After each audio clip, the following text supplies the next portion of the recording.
Janapriya upscale 2 BHK 45 lakhs, 3 BHK 60 lakhs మాత్రమే. సితారా సైనిక్పురి. ఇప్పుడు నార్మల్గా మా తండ్రి కంటే ఒక అన్నయ్య ఉంటే తండ్రి కంటే గొప్పదని అనుకుంటారు. ఎందుకంటే వయసు ఉంటుంది, మనల్ని కాపాడేది అర్థం చేసుకుంటారు అనేది అర్థం చేసుకుంటారు. అది హిట్లర్ కదా. బాగా చెప్పారు, చాలా బాగా చెప్పారు. 5 చెల్లెలకి ఒక అన్నయ్య బాగా మమ్మల్ని కాపాడతారన్న ఇది ఆయన లైఫ్ అంతా కాపాడారు. ఒకటేమా నేను చిన్న మ్యాటర్ చెప్తున్నాను. నేను హిట్లర్ సబ్జెక్ట్ చేయాలని అనుకున్నాను. అది మలయాళంలో వచ్చింది, మమ్ముట్టి గారు యాక్ట్ చేశారు. వాళ్ళు రిలీజ్కి ముందు నాకు చూపించారు. చూపించిన తర్వాత వాళ్ళకి ఏదో కొంచెం ఎజిటేషన్లో ఉన్నారు. ఇది ఏంటి, ఏం చేస్తుందో ఏంటో నమ్మకం లేకుండా. సిద్దికిలాల్ డైరెక్టర్, నేను కొంచెం సర్వీస్ మనిషి కదా, నేను చూస్తున్నాను. బయటకు వచ్చిన తర్వాత ఈయన ఏం చెప్తాడో ఒక చిన్న, నేను సిద్దికిలాల్ దగ్గర పోయి కొట్టి, ఏయ్ మలయాళం ఆడుతుంది ఈ పిక్చర్, నేను తెలుగు తీసుకుంటాను. ఇంకా రిలీజ్ కాకముందు మీరు నమ్మారు, మలయాళం ఆడుతుంది, నేను తెలుగు తీసుకుంటాను, ఇంత అమౌంట్ పిక్చర్, నా పిక్చర్ ఆడితే మీకు ఎక్స్ట్రా డబ్బు ఇస్తాను అని చెప్పేసి వచ్చాను. మరో రోజు పిలిచారు. చాలామంది తెలుగు వాళ్ళు చూశారు, వాళ్ళు అంతా అప్సెట్ అయిపోయారు. ఇది ఒక పిక్చర్ అని కూడా అడిగిన వాళ్ళు ఉన్నారు. సరే అన్నీ అయిపోయింది. చిన్న పాయింట్ చెప్తున్నాను, ఇదన్నీ మనం కాదు, మనం మాట్లాడుకున్నది మన కోసం కాదు కదా. అవును కదా, మనం ఇది చూసే వాళ్ళకి మంచిది జరగాలని నేను మాట్లాడుతున్నది. తప్పకుండా. అవును సార్, అందువల్ల చెప్తున్నానమ్మా. ఇప్పుడు నేను పిక్చర్ తీసుకున్నానమ్మా, తీసుకుని మరి హ్యాపీగా చాలా మంచి బ్యాటరీ తీసుకున్నాం అని నా 10 మంది నా ఇప్పుడు ఎంఎం థియేటర్ని ఇక్కడ వెనక ఉందమ్మా, మెయిన్ రోడ్లో ఉంది. ఇళయరాజా గారు తీసుకున్నారు, అది ఇళయరాజా మనిషి తీసుకున్నారు. నేను 40 సంవత్సరం నా ఆఫీస్ అది, అదే ఆఫీస్. అవునమ్మా, 80 నుంచి 2000 దాకా, 2020 దాకా. ఇప్పుడు నేను నాతో పాటు 10 మంది కూర్చొని మాట్లాడుతున్నాం, డిస్కషన్కి కూర్చున్నాం.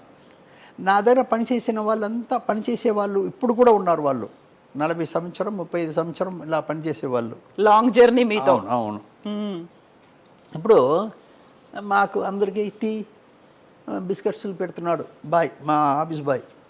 పెడుతూ నా దగ్గర పెట్టేటప్పుడు పక్కన వచ్చి, ఈ తెలుగులో ఇది ఆడదండి,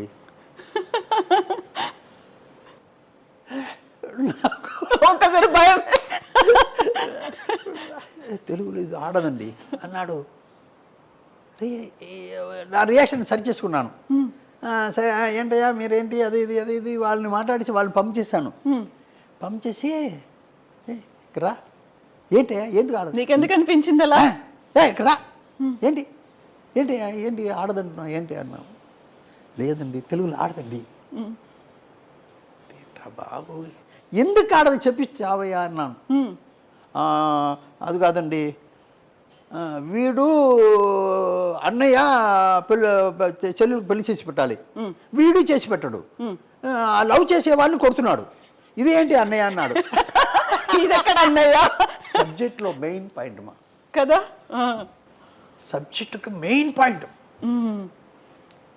లేదు వాడు వీళ్ళంతా వెళ్ళిపోయిన తర్వాత ఒక 5 నిమిషాలు నేను నన్ను సరి చేసుకుని నా ఆఫీస్ బాయ్ గురించి నేను కొంచెం ఆలోచించాను. ఏంటి వీడు ఎలాంటి మనిషి, మనసులో ఏమీ లేకుండా మనం బాగా ఉండాలి అనుకున్నవాడు. మనం అది వాడు చెప్పిన దాంట్లో ఏదో ఉంది రా అని పిలిచి అడిగిన తర్వాత వాడు చెప్పిన పాయింట్ చాలా గొప్ప పాయింట్. అలాగా ఉండిపోయాను నేను. అబ్బా భలే పట్టాడే, పెట్టరా అబ్బా, ఇదే కదా మా ఆడియన్స్ కదా, వాడు కదా ఆడియన్. అవును, అలాగా కూర్చున్నాను. కరెక్ట్.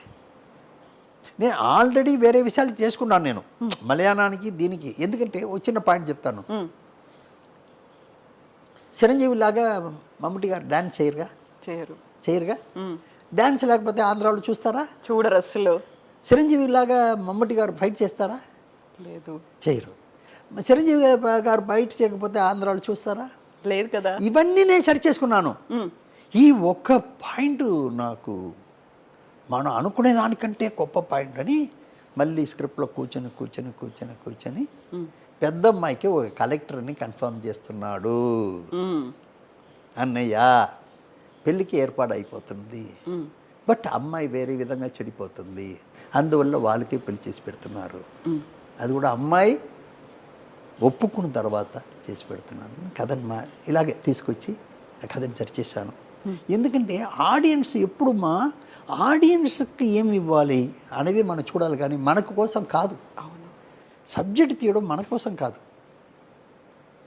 ఆడియన్స్ కోసం. వాళ్ళు ఎలా కనెక్ట్ అవుతారు, దీంట్లో ఎలా కనెక్ట్ అవుతారు, వాళ్ళు తప్పు ఒప్పులు వాళ్ళు చూస్తూ ఉంటారు, వాళ్ళని ఎలా సరిచేయడం అనేది ఇప్పుడు మన ఆఫీసులో పనిచేసే వాళ్ళలాగా ఉంటారు కదా. అవును, అది వాళ్ళకి చెల్లెళ్ళు ఉన్నారు, ఆయన మాటలకు మర్యాద ఇచ్చాను కాబట్టి ఆ తప్పులు సరిచేశాను. ఇది కావాలి మనకి, మెయిన్గా కావాలి ఇది. సార్ మనం ఇప్పుడు హిట్లర్ గురించి మాట్లాడుకుంటున్నాం. ఒక హీరోకి 5 చెల్లెళ్ళు ఉంటారు. ఆయన్ని చూడగానే ఆ ఊరంతా భయపడుతుంది. ఇంతవరకు బాగుంది. హిట్లర్ క్యారెక్టర్కి చిరంజీవి గారు సెట్ అవుతారు. అప్పటికే ఆయన సూపర్ హీరో, సూపర్ స్టార్. ఆయనకి 5 చెల్లెల్ని పెట్టడం ఏంటి, ఆయన చూడగానే జనాలంతా భయపడడం ఏంటి, అసలు హీరోయిక్ ఇమేజ్ అనగానే మనకు ఒక డ్యూయెట్లు ఉంటాయి, హీరోయిన్ ఉంటుంది, ఇవన్నీ కదా. చిరంజీవి గారిని ఎలా ఒప్పించారు అసలు ఆ టైంలో? ఇప్పుడు ఈ బరువుని మోసే క్యారెక్టర్ కావాలి, మనిషి కావాలి కదా. ఈ బరువుని ఎవరు మోస్తారు? మనం ఎవరికో ఇచ్చేసి ఇది కరెక్ట్గా ఉండదని మనం అనుకుంటే ఎలాగా? ఆడియన్స్ ఒప్పుకోవాలి కదా. ఆయన చూస్తేనే ఊరు భయపడుతుందంటే ఆ బవర్ కావాలి కదా, ఆ క్యారెక్టర్ ఆర్టిస్ట్ దగ్గర. అది నాకు ఆయనే కరెక్ట్ అనిపించింది. ఇలాగ మామగారులో రొటీన్గా చేసే మామగారు, అన్నయ్య గారు, తాతగారు ఇలా చేసే వాళ్ళు చెయ్యకూడదు. ఆయన దాసరి గారు చేస్తే చాలా బాగుంటుంది నేను అనుకున్నాను. అలాగే హిట్లర్లో చిరంజీవి గారు చేస్తే చాలా బాగుంటుంది. చిరంజీవి గారిని నేను ఆల్రెడీ 93 నేను డబ్ చేశాను, తమిళ్లో ఆరణి మంటలను ఒక పిక్చర్ డబ్ చేశాను. ఎందుకంటే తెలుసు ఆయన గురించి నాకు, మళ్ళీ ఆయన గురించి తెలిసి ఉంటుంది కదా. నేను ఎక్కువ చేసింది తెలుగు పిక్చరే, ఎడిటింగ్ ఎక్కువ చేశాను. తెలుగు వాళ్ళతో నాకు పరిచయం 1960 నుంచి ఇప్పుడు దాకా తెలుగు వాళ్ళతోనే నాకు. అక్కడ ఉన్న వాళ్ళంతా నన్ను అరవవారు అనుకుంటున్నారు, ఇక్కడ ఉన్న వాళ్ళంతా తెలుగు వాళ్ళు అనుకుంటున్నారు. అలాగే నా లైఫ్ చెప్తున్నాను. అందువల్ల ఆయన క్యారెక్టర్ మోసేదానికి ఆయనే కరెక్ట్ అనుకున్నాను. ఎందుకంటే ఊరు భయపడుతుంది, అదర్ హీరోస్ భయపడుతున్నారు, అదర్ మనుషులు భయపడుతున్నారు అంటే దానికి ఒక గంభీరం కావాలి కదా. ఆయన వస్తేనే అది ఉండాలి కదా. అది ఆయన దగ్గర నేను ఆయన చెప్పి ఒప్పించాను. నేను ఇది మీరు చేస్తేనే బాగుంటుందండి, మీరు చెయ్యాలని చెప్పి ఆయన కూడా ఉన్న డౌట్ని చిన్న క్లియరెన్స్ ఇచ్చి తర్వాత చేయించాను. ఆయన బ్రహ్మాండంగా చేశారు. అది ఎలాగ ఆడిందని మనం చెప్పవలసిన పని లేదు, అది మీకే తెలుస్తుంది. అంతటి సినిమాలో కూడా కామెడీని పెట్టి హిట్లర్ అనుకుంటూ వెళ్ళే అసలు సుధాగర్ అందులో అదేమా. ఇప్పుడు ఒక్కొక్కటికి ఏంటంటే ఆర్టిస్ట్ ఇన్ ఫిక్స్డ్లోనే ఉంది, అది మెయిన్. ఆర్టిస్ట్ ఫిక్స్డ్లో ఉంది. And for more videos, please subscribe to iDream. Please subscribe to iDream. Please subscribe iDream. And please subscribe to iDream. For more videos, subscribe to iDream. please like, share and subscribe to the channel. Congratulations, iDream. Subscribe to iDream. Subscribe to iDream. So subscribe to iDream Media. iDream ki iDream team andarki huge congratulations. Please subscribe iDream Media. Please subscribe to iDream. Subscribe iDream. Please subscribe to iDream. iDream అంటే నా కళల channel subscribe చేసుకున్న నోరు తిరుగుతలేదు, మీరైతే గంట గుర్తు కొట్టండి. For more such videos, please subscribe to iDream. Subscribe to iDream. Please subscribe to iDream. Please subscribe iDream Media. Please do subscribe to iDream. Please subscribe to iDream Media. For best entertainment and information, please subscribe iDream. And don't forget to subscribe to iDream.